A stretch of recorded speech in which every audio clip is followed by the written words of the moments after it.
Hi viewers, welcome to our channel. ప్రస్తుతం మనతో పాటు భరద్వాజ్ గారు సీనియర్ జర్నలిస్ట్ ఉన్నారు. వాడితో ఒకసారి మాట్లాడు. సార్ నమస్కారం సార్. నమస్తే అండి. సార్, అల్లు అర్జున్ గారు అండ్ అట్లీ గారు వీళ్ళ కాంబినేషన్ లో రాబోతున్న మూవీకి సంబంధించి అనౌన్స్మెంట్ వీడియో ఒకటి రిలీజ్ చేస్తారు. అంటే ఇవాళ అల్లు అర్జున్ గారి బర్త్డే సందర్భంగా. సో ఆ వీడియోతోనే ఒక అంచనాలు అయితే, ఎక్స్పెక్టేషన్స్ అయితే పెంచేస్తారు అంతే.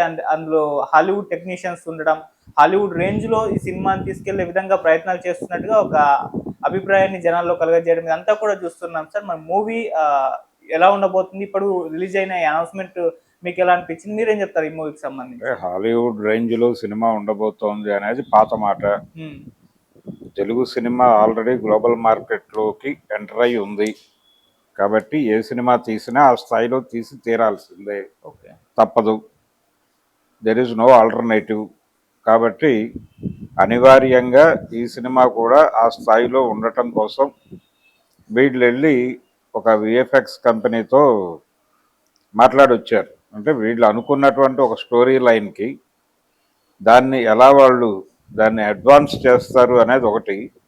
నిజానికి విఎఫ్ఎక్స్ అనేది స్క్రిప్ట్ని ఎంబోజ్ చేయాలి.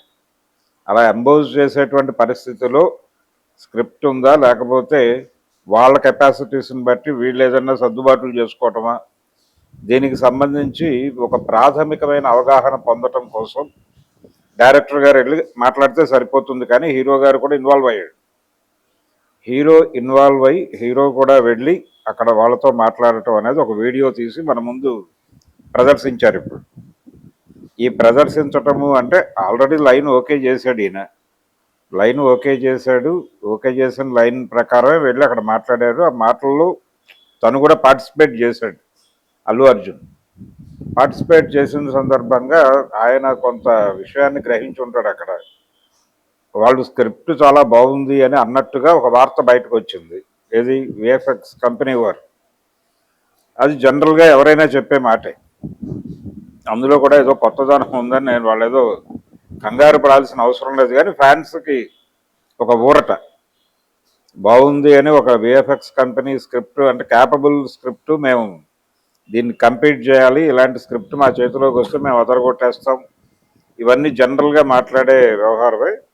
మార్కెటింగ్ స్ట్రాటజీలో భాగంగానే నడుస్తుంది. అదంతా అలా నడిచింది. అది దానికి సంబంధించి ఒక ఫస్ట్ హ్యాండ్ ఇన్ఫర్మేషన్. ఇప్పటివరకు అట్లీతో సినిమా ఉంటుందని అందరూ అంటున్నారు, కానీ అది ఉంటుందా ఉండదా అనే దానిలో కన్ఫ్యూజన్ ఉంది.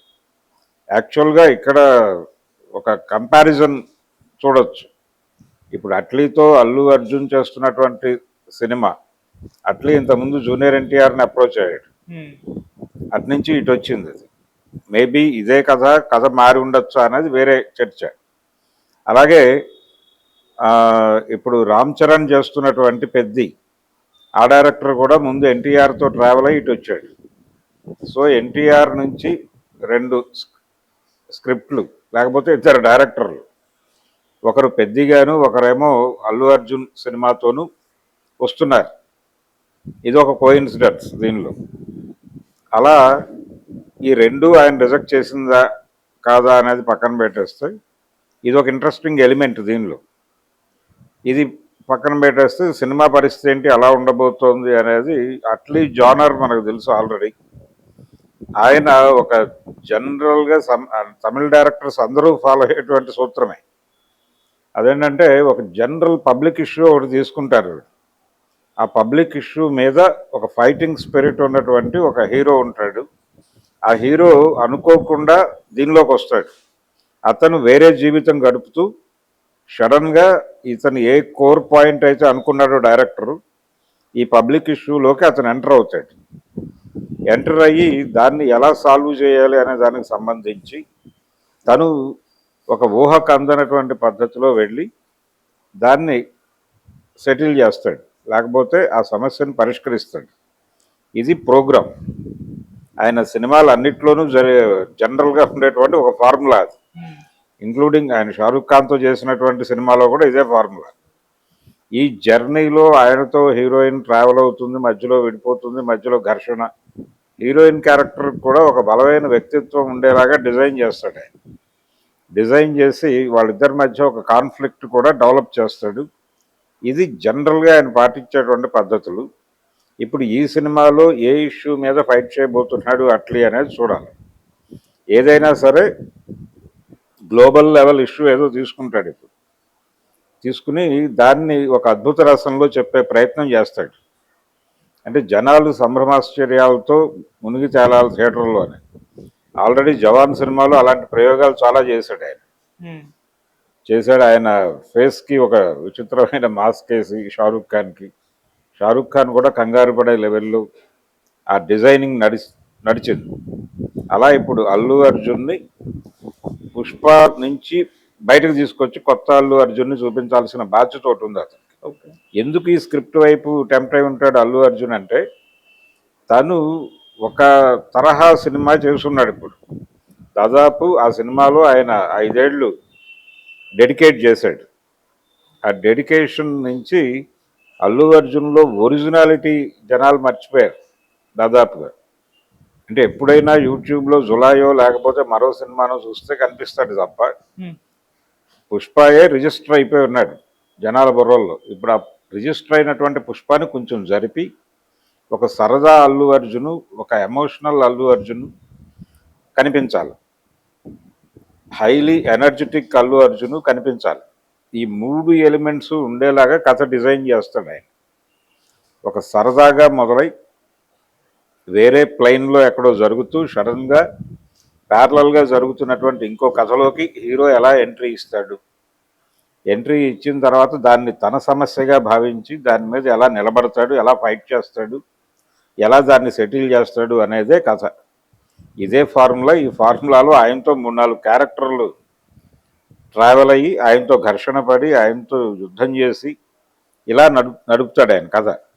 అంటే అట్లీలో ఉన్న ఇంకొక విశేషం ఏంటంటే ప్రతి ఇద్దరిలోనూ ఒక వైరుధ్యం ఉంటుంది. ప్రతి 2 పాత్రల మధ్య ఒక కాంట్రడక్షన్ పెడతాడు ఆయన సినిమాల్లో. అది కొంత ఆడియన్స్కి సర్ప్రైజింగ్గా ఉంటుంది.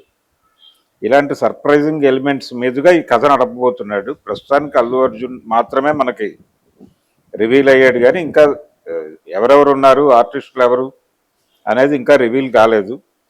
మేబీ నెమ్మదిగా ఇప్పుడు అధికారిక సమాచారం వచ్చేసింది కాబట్టి ఓ 10 to 15 డేస్లో మిగిలిన విషయాలు కూడా బయటకు వస్తాయి. ఇది బర్త్డే గిఫ్ట్గా వాళ్ళు డెలివర్ చేశారు ఈ వీడియో. ఈ అధికారిక సమాచారాన్ని బర్త్డే ఈవెంట్ సందర్భంగా అభిమానులు సెలబ్రేట్ చేసుకోవటానికి అవకాశం కల్పిస్తూ చేశారు. రెండోది, ఇది ఒక జానర్ సినిమా. ఇంకొక డిఫరెంట్ జానర్లో అక్కడ త్రివిక్రమ్తో ట్రై చేస్తున్నారు. దానికి సంబంధించి అది స్క్రిప్ట్ కంప్లీట్ అయ్యే లోపు ఇది వేగంగా కంప్లీట్ చేయాలి ఈ సినిమాని. అంటే దీని షూటింగ్ పార్ట్ అయిపోతే పోస్ట్ ప్రొడక్షన్ చాలా ఉండొచ్చు. అందుకని వీళ్ళు పోయి అక్కడ మాట్లాడుతూ ఉన్నారు ఎలా చేయాలి అనే దానికి సంబంధించి. కాబట్టి షూటింగ్ మొదలుపెట్టేస్తారు. ఇక మొదలుపెట్టేసి వేగంగా షూటింగ్ కంప్లీట్ చేసి ఆయన దానిలోకి వెళ్ళిపోతాడు, త్రివిక్రమ్ ప్రాజెక్టులోకి. వెళ్ళిపోయిన తర్వాత వీళ్ళు పోస్ట్ ప్రొడక్షన్ కంప్లీట్ చేసుకుని అది సెట్స్ మీదకి వెళ్ళే లోపు ఇది రిలీజ్ చేసుకుని ఆ గ్యాప్ మెయింటైన్ చేసుకుంటూ ఇప్పుడు అల్లు అర్జున్తో ఎవరు సినిమా చేయాలన్నా కానీ కనీసం పాన్ ఇండియా సబ్జెక్ట్ అయినా తీసుకోవాలి. అందుకని ఈయనేమో ఒక యాక్షన్ బ్యాక్డ్రాప్, దాంతోపాటు సొసైటీకి ఒక మెసేజ్ ఓరియంటెడ్ వ్యవహారం, ఇవన్నీ మిక్స్ చేసి ఒక టానిక్ కలుగుతాడు. ఇది ఒక జానర్. ఈ జానర్ నుంచి ఆయన పౌరాణికాల్లోకి షిఫ్ట్ అవ్వాలి. పౌరాణికం చేసిన తర్వాత మళ్ళీ ఏం చేస్తాడు అనేది తర్వాత. అంటే అల్లు అర్జున్ తను వెడుతున్న రూట్ కూడా చాలా జిగ్జాగ్గా వెడుతున్నాడు. అందరూ దాదాపు తెలుగు ఇండస్ట్రీలో పెద్ద హీరోలు అందరూ త్రూ రాజమౌళి పాన్ ఇండియా మార్కెట్లోకి ఎంటర్ అయ్యారు. రామ్ చరణ్, ఎన్టీఆర్, వాళ్ళిద్దరు, ప్రభాస్, ముగ్గురు, ఇప్పుడు మహేష్ బాబు. అయితే రాజమౌళితో సంబంధం లేకుండా పాన్ ఇండియా మార్కెట్లోకి ఎంటర్ కావటం మాత్రమే కాదు, అక్కడ మార్కెట్ని స్థిరీకరించుకున్నాడు. కంపారిటివ్గా రాజమౌళి తీసుకెళ్లిన హీరోల్లో ప్రభాస్తో కంపీట్ చేస్తున్నాడు ఒక రకంగా. అంటే రామ్ చరణ్, ఎన్టీఆర్ సస్టైనబుల్ హిట్స్ ఇవ్వలేదు టు బీ ఫ్రాంక్ మాట్లాడుకోవాలంటే. అలా పుష్ప 1ని మించి పుష్ప 2 ఇచ్చాడు ఇతను. సో ఆ మేరకు సక్సెస్ అయ్యి. సో ఇప్పుడు గ్లోబల్ మార్కెట్ లెవెల్లో చూడాలంటే ఒకవేళ ప్రభాస్కి నెంబర్ 1 ఇచ్చేస్తే నెంబర్ 2 అనివార్యంగా అల్లు అర్జున్కి ఇవ్వాల్సినటువంటి పరిస్థితి. అలాగే ఇప్పుడు అట్లీతో చేస్తున్న ప్రాజెక్ట్, దాని తర్వాత త్రివిక్రమ్తో చేస్తున్న ప్రాజెక్ట్, ఇవి రెండు కూడా జిగ్జాగ్ జానరే. ఇట్లా అసలు ఎవరికి ఊహలకి అందని పద్ధతుల్లో తన కెరియర్ని నడుపుకుంటూ వెళ్ళిపోతున్నాడు అతను. ఇది ఒక అనార్కిక్ మోడలు, దాంతోపాటు ఒక గెరిల్లా వార్ఫేర్లోకి ఎంటర్ అయ్యాడు అతను. అలా కనిపించకుండా కొట్టుకుంటూ వెళ్ళిపోతున్నాడు. ఇది పర్టికులర్గా ఈ సినిమా ఓకే చెప్పడం వెనకాల అదే వ్యూహం. దీని ప్రొడ్యూసర్లు కూడా సన్ నెట్వర్క్ వాళ్ళు, సన్ పిక్చర్స్ నుంచి సినిమా వస్తుంది. అవును. కాబట్టి డెఫినెట్గా ఇది సౌత్ ఇండియన్ మార్కెట్ని స్ట్రెంగ్థెన్ చేస్తుంది. దాంతోపాటు అతనుకున్న హిందీ మార్కెట్ని కూడా యాడ్ చేసుకుంటుంది.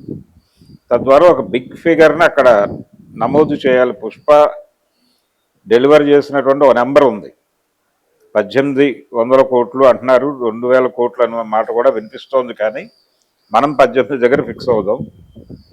ఫిక్స్ అయితే ఇప్పుడు దాన్ని క్రాస్ చేసేటువంటి సినిమా చేయాలి అతను. అది గనక సాధ్యమైతే దాదాపు అతను ఇమీడియట్ ప్రభాస్ను దాటడమా అనేటువంటి సమస్యలోకి వెళ్ళిపోతాడు. ఆ ఇష్యూ వాళ్ళిద్దరి మధ్య డిస్కషన్ జరగచ్చు.